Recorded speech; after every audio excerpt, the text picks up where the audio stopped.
له فتصبحوا على ما فعلتم نادمين. واعلموا أن فيكم رسول الله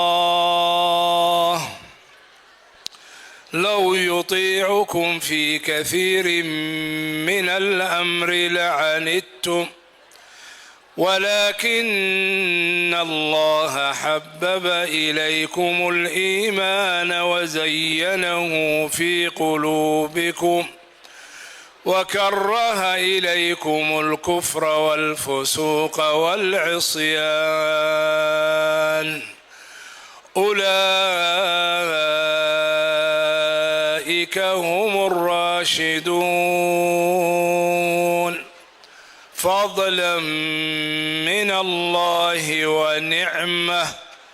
والله عليم حكيم.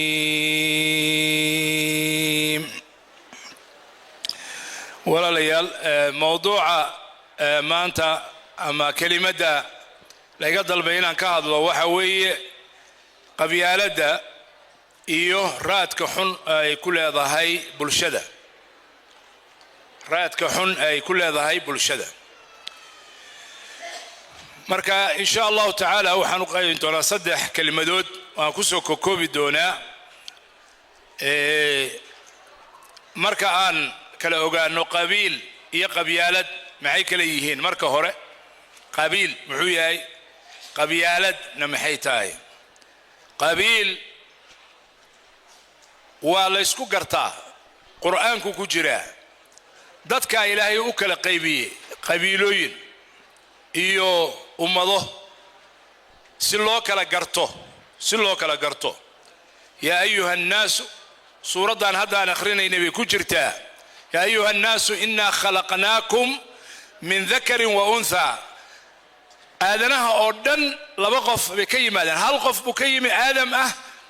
حاسكي سيبا لقى أبوري حواء وحكى لو ضد أردن إيجي كبلودين.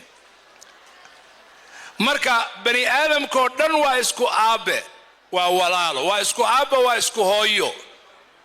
بني آدم ودنوي هذا كان مذو كان عاد كان جدودا كان إنديار كان إندوين كان وحاصل دنو آدنا وولاله هل آبئي هل يعني والله دلي أصل كواكاس آدنا أصل كيسا دوبا لقى أبوري كلكم من آدم بالنبي عليه الصلاة والسلام وآدم من تراب. هل أبد لديهن دمانتين وآدم وولالاتهن كلهن هل ملبات كسو أمكنتين استغنى دوبا لغا أبورا استغنى تاس مركا إلهي سبحانه وتعالى مركي لبضا وكا أبوري وجعلناكم شعوبا وقبائل لتعارفوا. مركا الدون كان إلهي وينيي ayuu wuxuu ku beeray ummado iyo shucuub iyo bulshooyin kala duwan oo kala midaba oo kulligood aadam iyo xawa ka yimi. markaas qabiilooyin loo kala bixiyay oo aabayaashii dhexda ku jiray ay ku abtirsadaan oo abtirsi waa si ay isugu gartaan kanu xagee ka yimi aabihiis halkaasuu ka yimi bas inta kaliya weeye waxa loo adeegsanayaa qabiilka wax kale loogama rabo si loo ogaado kan yaa dhaxalkiisa leh yaa qaraabo la ah yaa u dhow yaa maaragtay waxaasoo dhan yaa guursan karaa yaanu guursan karin ahkaam baa ku xiran. marka in la kala ogaado oo qofkii la yimaad yuu yahay bes lagu kala qirto. marka waa ID lagu kala garto kaliya waa ID-ga hadda waqti kale miyaad u baahataan ID-ga waa garasho waa aqoonsi. ID-ga wadato maalintaad meel tagayso la rabo in la ogaado xagee ka timi baasaboorka ama ID-ga ayaa lagugu garanaya. wax kale oo ka dambeeya ma jiro. isagu shahaadada aqoontaada ma sheegayo, cilmigaaga ma sheegayo, amaanadaada ma sheegayo. ID-gaas waxba kama sheegayo. ID-gaas ma sheegayo tacliin heerkee ka gaartay, ma jaahil baa tahay mase aqoon baa leedahay, ma sheekh baa tahay mase caam baa tahay, ما حكم باتقان مسمى تقان ما حد كفي عنتها الشقلات مسمى حد هاي شقكم لها أيديكم شقكم لها تاسنا وقبيلك ومدأ إسلامك قرآنك قليه وقليه قبيالات محيتها هاي قبيالات مركة وحوية قبيل كيبا أيديكي ماشي انت لقصو قاضي با إساقي مركة اللي يراهدو قف كانوا وهير هبل با waxa laga ratibaya dadka wuu ka fadli badan yahay wuu ka aqoon badan yahay wuu ka darajo sareeya wuu ka horeeya wuu ka xaq badan yahay wuu ka awood badan yahay baa laga ratibay xagee laga keenay waxaas oo dhan waxba kama jiraan wax ka jira oo ilaahay abuurtay ma jirto haba yaraatay qabiilka kuma xiriirsana awood kuma xiriirsana oo laguma garto qofna qabiilkiisa laguma garto fadli gaara laguma garto لا فضل لعربي على عجمي إلا بالتقوى بالنبي عليه الصلاة والسلام تقوى أيها الغفيرية يا الله كعبسي لكن قبيلك والله اسكو قرتا لكن لا اسكو مفانه ما شيغو اسكو سيده لو كلا اقوم بدن يحي سيده لو كلا حق ليهي سيده لو كلا اود بدن يحي waxa soo dhan shaqo kuma laha marka qabiil iyo qabiyalad saa u kala garo dhalinyarada kaasanta saa u kala galo marka qabiilku ceeb maaha qabiyaladu waa ceeb qabiilku dambi maaha qabiyaladu waa dambi qabiilku dambi maaha qabiyaladu waa dambi adiga marka maxaa ku kala saaray hadaa aragto qof leh anagu hadaan reer hebel nahay ama anigu hadaan reer hebel ahay reer hebel waan ka awood badnahay waan ka sharaf badnahay waan ka xaq leeyahay hadaa aragto ogow jaahil inuu yahay aqoon laawe ah sharcigi khilaafay diintii khilaafay naar ku hoobanaya hadaanu ilaahay daba qaban intuu doono ha ahaado nabigu calayhi salaatu wasalaam waa cadeeyay wuxuu inoo yiri wax badan ma xusay laano nusuusta wax badan baad maqasheen ilaahay subxaanahu wa tacaala wuxuu inaan qabiilku wax tarin xagga awoodda iyo xagga wax wada qabsiga inaanu waxba ka tarin ilaahay baa wuxuu soo dejiyey carabtii baa waxa lagu soo dejiyey nabigu calayhi salaam ka soo baxay oo iyaga qabiilooyin ay ahaayeen يعني قريش خزرج بني خزاعة هبلكا يا بني وحسيها المكت قبائل بها مركي الله يحكوا جدي واعتصموا بحبل الله جميعا ولا تفرقوا واذكروا حصوصتا نعمة الله عليكم نعمة إلهي إذن الله دايستي إذ كنتم أعداء فألف بين قلوبكم فأصبحتم بنعمته إخوانا هذا وادد اسكو رير او اسكو قبيله ولا ما هين مياه ما هين ولا ما هين عدو ما يسو هاين ها عدو ما يسو هاين هذا وادد دشان وا اسكو قبيل قريش با waxay u kala baxdaa inta soo jilib iyo inta soo lafood bay u kala baxdaa ya banu makhzum banu hashim banu taym banu kala quraysh dhaxdeeda way isdilayaan قبائل عرب ساسو كله وكله مركز الله يقول كنتم أعداء عدو بعد سوء هيدين ومحا إذا كان لقي ولاله فأصبحتم بنعمته نعمة إسلامك آيات كل نقطين ولاله إخوانا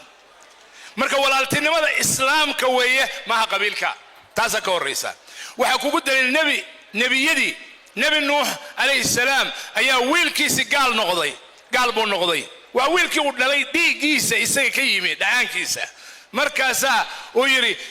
ربي إن ابني من أهلي وهذه قبل أن قاضي أهل كيجا إناد بدباديسو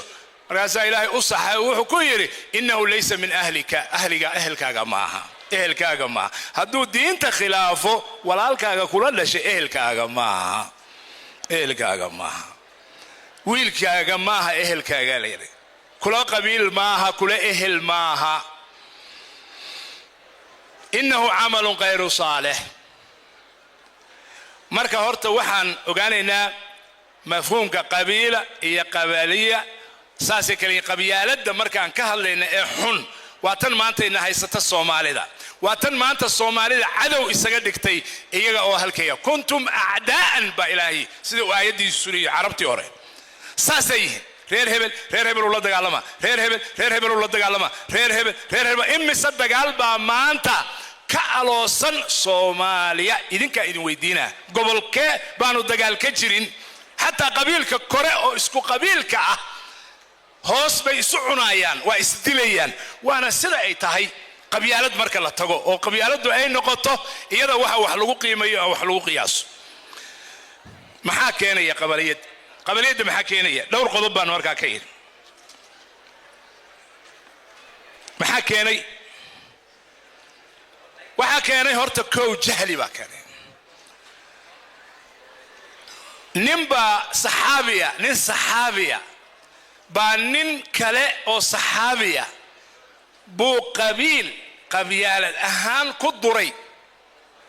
مركز النبي عليه الصلاة والسلام وحو كيري إنك امرؤ فيك جاهلية جاهل نما كوجرتا وأن صحابي وين أو آد لو قيمة لكن كلمة باك فكتي وننك لا تقدري أو صحابية مركز النبي عليه الصلاة والسلام صحيح إسلام مركبة جاهل باكو كوجرتا جاهل نما كوجرتا جاهلية دي لقصو تجيبها كوجرتا مركز جهلك هدال أركتو دد قبيلة وحقوق للسوعية إلا واشقنا قبيلة دد كانوا لما هالمل بكوذا يماديني وهال قبيلة وحوي قف كلا تقدرايا أنا كابا حكيس أنا بعد كذا أنا يلي كرنا هدال أركتو واجاهل قف كاسو PhD هوتو أما ماستر هوتو شهادة هوتو أما بكالوريوس هوتو مدحوينها هذا أما وزيرها هذا وحا سفيرين كتابك إلهي كفيري وجاهل جاهل أو ولبا دقلاوي كو جهلي كان وحا كان كبر يسلويني باكانت كبر يسلويني دونه وممنوع إلهي سبحانه وتعالى قفك كبر كبضل وحاوي النار بوليه ها وحا كلو كان عدالة درهضة مركي ماشي عدالة آلي كجري وحكا انت ترو حقا قف وين يقف يركوحو كنت انا يجرين وقفك اسلو وين سنك اللي جبين وعدالته انا قبن وحابته مركا ان لغو فانو قبيالة ان لغو فانو وحكا لو اوكينا دولة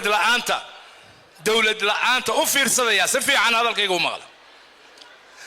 دولة حوغلة وعادلة اما اود له مركا اي جرتو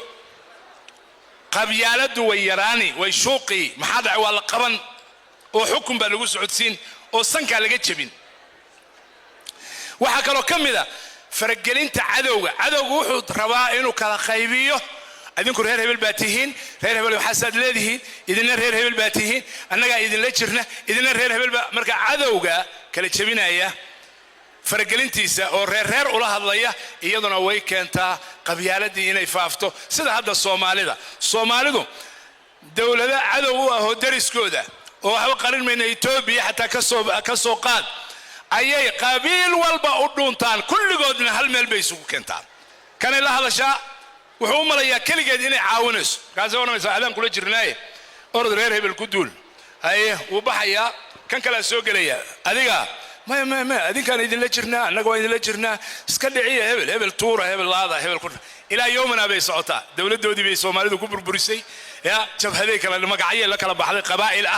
شوف هذه المقليسين أو إثيوبيا هم كصوت السيسي كل جود كنسي أرضي إسكت دولة كله صومالي وحكى له أوكينا سببتك أنت قبيلة ده وعقل حمو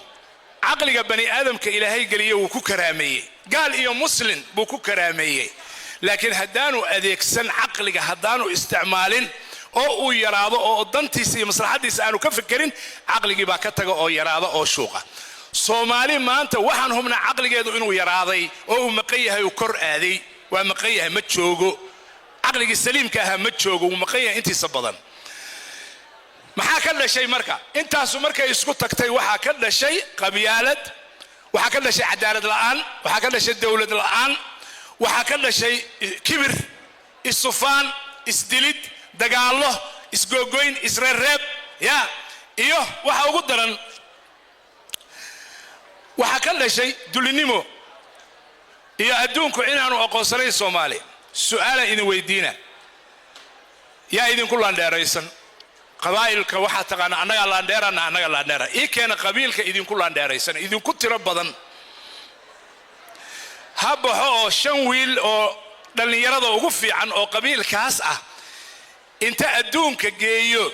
يا جامعدنا ha u soo qaado magaca qabiilka iyo isagoo wata magaca qabiilka ha ugu dhajiyo oo hasiyo ha yiraahdo diyaaradna ha saaro tigidna ha u gooyo baasaboorna ha u gooyo adduunkuna ha ictiraaf ma jirto habeerad ugama duwana adduunka xabada quraanjada halka maraysa ama daqsiga halka ku dhacay ugama qabiilkeenu kama duwana qabiil kasto uu yahay waxaan ka dhaxalnay marka qabiyaaladii waxaan ka dhaxalnay dagaalo dhexdeena oo aan dhamaanayn oo anaga isu faafaaneen ilaa aqli ma jireen adduunkuna xagee maraya dayaxa iyo adduunka in la tago iyo sancooyin in la sameeyo buu ka hadlaaya waxa ka dhashay daciifnimo iyo tabardaro Soomaali maanta dalkeeda xataa waxa jooga 30 sano waxa jooga askar ajnabi ah joogto 30 kun oo ciidan 50 kun oo ciidan gaaj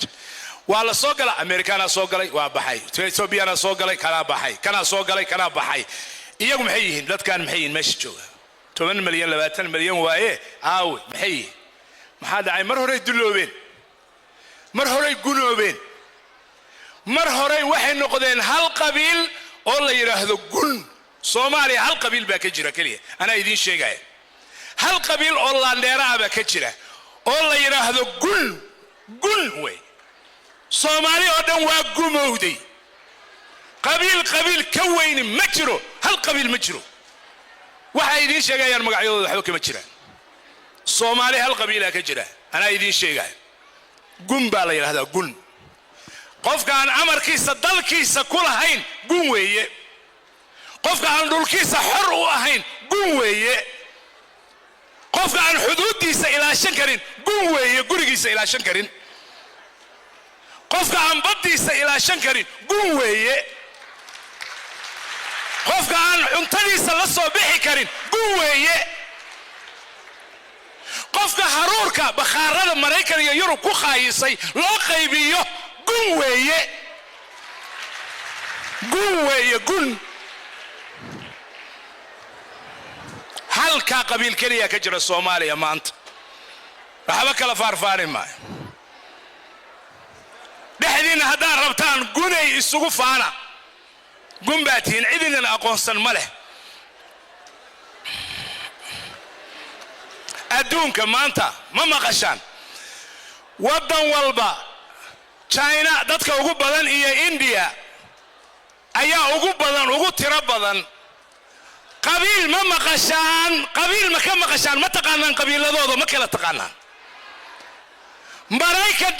dawladda adduunka ugu weyn way qabiilada jooga ma kala taqaanaan wadamada idinku dhow carabta qabaa'il weeye ma kala taqaanaan khaliijkan qabaa'il weeye hal wadana u taqaanaan dawlad baa loo yaqaanaa bas adduunka waxa ka jira dawlad laandheera ah qabiil laandheera ah kama jiro dawlad daciif oo laangaaba oo aan tabar lahayn oo aan awood lahayn oo aan dhulkeeda xukumin oo aan dadkeeda xukumin oo aan sharaf lahayn baa ka jirta iyo dawlad xoog leh awood leh la qiimeeyo la ixtiraamo hada walaalayaal yar iyo weyn in badan oo inaga mid ah aqoonsi dawlada kale baa halka ugu jira jeebka ugu jira sida oo kiyaalaaga isu jeebka ugu jiraan baasaboor Ingiriis baasaboor Australia baasaboor Sweden baasaboor aqoonsi bahalki hadii la yiraahdo ka tag Soomaalinimadan dib qabiilkaaga inkir wuxuu yahay qabiilkaaga muxuu yahay Swedish baan hayde Swedish baan horanaya ha maxaa dhacay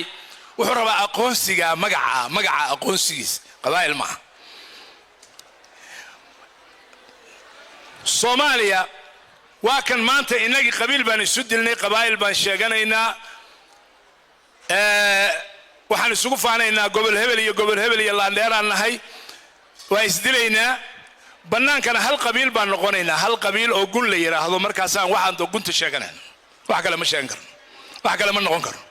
na aqoonsada faqiir baan nahay nasiya maxaa xala marka walaalayaal aan ka soo tago intaas waa inta jirta waxa ka dhashay marka fiiri doqonnimadaas waxa ka dhashay dagaalo waxa ka dhashay kala qaybsanaan waxa ka dhashay tabardaro iyo dacfi waxa ka dhashay dullinimo iyo gunnimo waxaa ka dhashay inaan adduunka laynaga aqoonsanayn اعتراف بان راديننا بالين اعتراف maxaa laynagu aqoonsadaa Soomaali baa laynoo yaqaanay Soomaalinimadina ka tagnay qabyaalad baan noqon Soomaalini way nagu filnaan weysa magacaas way nagu filnaan waay Soomaalinimo kaliya inaan raadino maxaa marka noqday inaan layna aqoonsanayn waxa kale oo ay noqotay dadkii mufsidiinta ahaa qabyaalada waxay keentaa inta xun inay soo hormarto oo meesha reerka ay iyadu afduubato inta wanaagsanina xishooto oo gadaal marto waxay noqotaa dadkii Soomaaliyeed dadkeedii ugu maskax fiican ugu aqoon badnaa ugu halkabin inay adduun kale iska aadaan ka cararaan jawigaas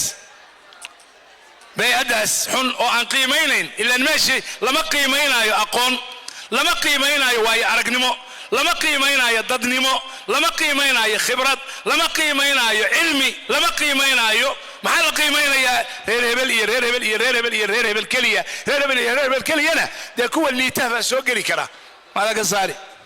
mar haddii qiimeyntu ay tahay qiimeyn reer hebel iyo reer hebel marka waxay noqotay in dadkii inagu wanaagsanaa ay banaanka taagan yihiin nabi muuse alayhi salaam markii uu ka tagay ilaahay ballantiisa aadayay ayuu wuxuu ku yiri walaalkiis Haaruun akhlifni fi qawmi wa aslih ولا تتبع سبيل المفسدين قبيلك waxa ku jira qabiil kasta waxa ku jira dad muslixiin oo wax hagaajiya oo toosan oo aqli fiican oo aqoon leh iyo dad xun oo mufsidiina mufsidiina baa ku jira mufsidiinta haraacin buu yirtaladooda hayeelin ee wax hagaajiyo wax toos daan ku imanay marka waxa qabyaaladu keentay mufsidiintu inay soo hormaraan muslixiintuna meelaha ku dhundhuntaan ama meelaha ka tagaan oo dadka kafaada laha cararaan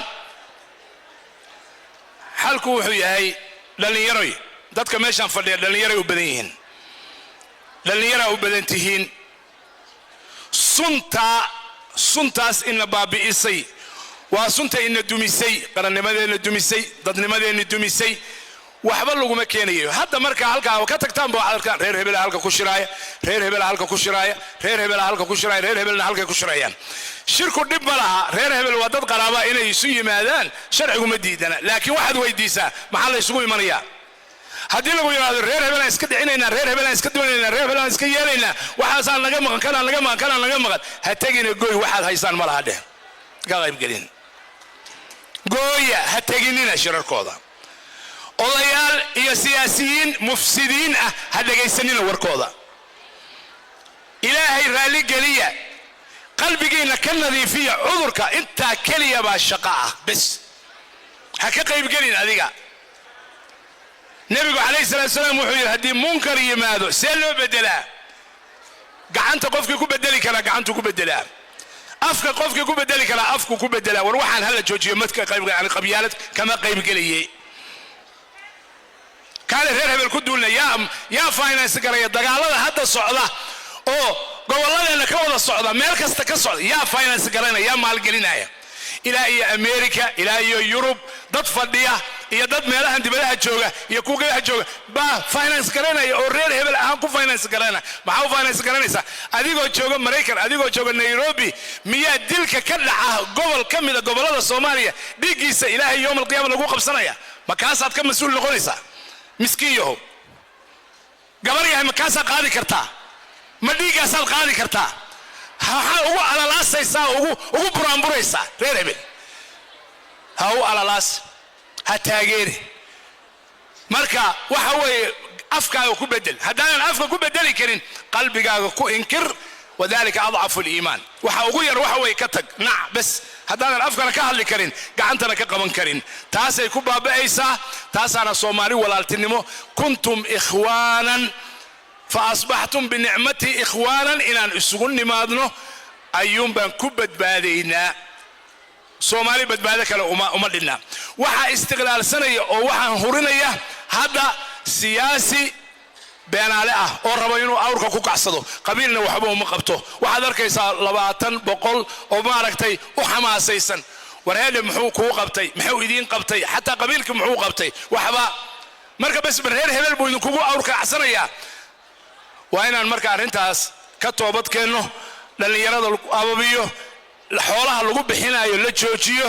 shirarka loo qabanayo la joojiyo waxba aan loo fududayn waxba aan lagu kaalmayn qabyaaladu waxba ha ku kaalmayn oo qabyaaladu waxba ha ku taageerin oo qabyaaladu waxba ha ku bixin oo reer hebel baa reer hebel ku tagayo waxba ha ku bixin Soomaalinimo ma haysaan kaliya weydii bas Soomaalinimo ma haysaan haddii Soomaalinimo haysaan iimaad haddii kale Soomaa ha iimaanina bas banaanka ka mar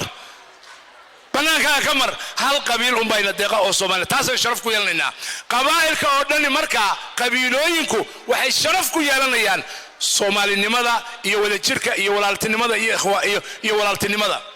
oo hal dawlad leh oo xoog leh oo tabar leh ayay ku yeelanayaan maanta waxaan ku khatimayaa hadalkayga Soomaaliyeed ummado badan oo waxa jira taariikhda laga waayay oo ka tagay ka baxay yaa kamid aha ummada islaama Andalus kamid ahayd dawladda Andalus 800 halkan muhaadaraadkeeda ka jeedin 800 sano bay muslimiintu xukumayeen Yurub qaybo kamid ah ilaa iyo koonfurta France ayay xukumayeen oo dawladahan hadda la isku yiraahdo Spain iyo Portugal iyo qaybo badan oo kamid ah Faransiiska iyo Switzerland ayay xukumayeen 800 sano kadib waa laga soo saaray sababtu maxay tahay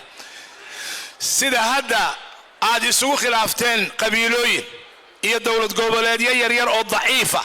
oo meel walba boqor iyo dawlad iyo calan aan la garanayn aad ka taagateen bay iyaguna ka taagteen waa wadadii weey tiibaan ku soconaa war taas waa lagu soo baabaay waa lagu soo burburay Andalus waa la waayay waxaan ka baqayaa idagaysta hadalkay galabta marxaati baan Ilaahay u gashanayaa waxaan ka baqayaa magac Soomaaliya dawlad jiri jirtay inay jirtay oo la waayo magaceeda laga waayo khariidada caalamka laga waayo baan ka baqayaa waana idinka digayaa idinku ha u noqonina qoryihii iyo xaabadii arrintaas lagu hurin lahaa dad baa wata oo ka shaqeynaya araadil baa ka shaqeynaysa siyaasiyiin idinka mid ah ka shaqeynaya dulli idinka mid ah ka shaqeynaya ha taageerinina oo ha raacinina yaan leedin waayin oo magaceena laga waayin adduunka Andalus meeshay martay inaan marno waxba taariikhda kuma aha ilaahayna waxba kuma aha ummad Soomaaliya jiri jirtay oo meesha deganaan jirtay kadibna waa la kala qaybiyay way kala raacday oo meelaha la kala raaciyay hadeynaan Ilaahay u toobad keenin oo dad ah noqon oo diinteena ku kalsoonaan oo isugu iman oo khayrka iyo wanaaga taageerin xumaantana diidin oo dadka qabyaalada ku shaqaysanaya ee doonaya danahooda yar yar ee raqiiska inay inagu gaaraan ee inaan diidin oo dad noqon inta kaliya hadeynaan diidin wallahi waa dabar go'ayna ogaada inaan magaceena la helihayn digniintaasaan anigu idin sheegaya ilaahu ma u sheegay oo ma gaarsiiyay allahumma fashhad ala hal ballaqtu allahumma fashhad waa idin sheegay haddii aan ahayn islaamnimo isugu imaada walaaltinimo isugu imaada iyada faafiya dawladnimo Soomaaliyeed Soomaalinimo ah kaliya meesha ka aragtaan raadiya wixii kale to banaanka ku tuura walaalkaana ha ahaadee qofka qabyaalada iyo qurunka iyo qashinka wata oo dadnimo xumada wata oo gaalada iyo qashinka iyo dadka wadan ku soo hogaaminaya diid oo nac oo ka tag oo ha taageerin markaas baa Ilaahay inoo naxariisanaya umuurteena la bedelaya wa yawma idin yafrahu almu'minuna bi nasrillah yansuru man yasha wa huwa al-aziz ar-rahim sallallahu ala nabiyyina muhammadin wa ala alihi wa sahbihi ajma'in